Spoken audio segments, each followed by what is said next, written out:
Nyo.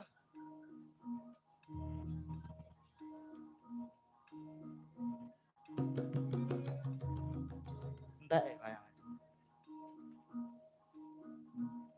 Wis.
Ana dongeng tentrek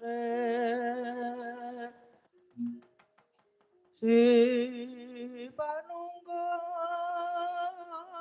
paten ana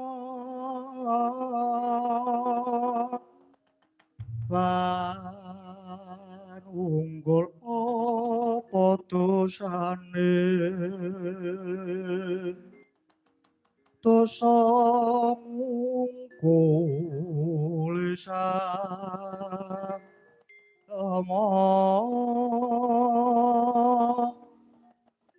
aja dindrak kuala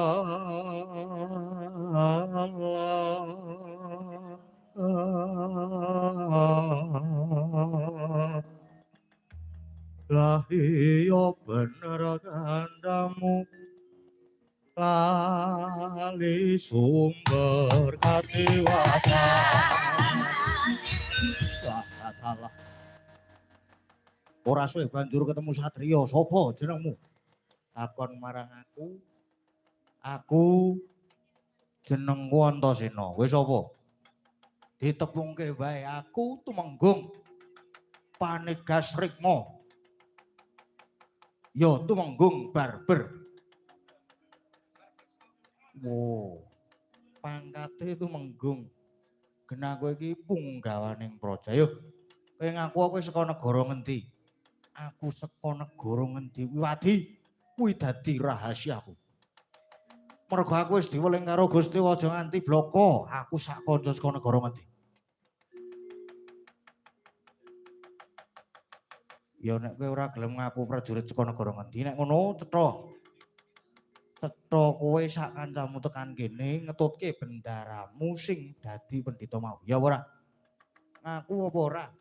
Ya dasar kepranyata. Dasar kepranyata nek kuwi aku ngaku. Ngerti ya? Sing dadi pendhita mau sesembahanku Gusti Padih. Niate pancen arep gawe rusak, arep gawe geger ana negara Ngamarta. Lah rak tenan to. Saiki sesembahanmu sing dadi pendhita mau ndi? Tak cekele, tak blengkete, tak bondone tangane. Bondo-bondo wi. Aku sing bakal ngalang-alangi. Oh, ngejaglo to kowe? Ngejaglo to piye? Yo, pancen ning kene kudu perang. Ora perang, ora kayeng. Ayo. Apa ning kene iki arep madang? Ora. Ayo kene. Maju sejangkah tebak dadamu. Ayo tak ladeni sakarepmu arep perang model piye.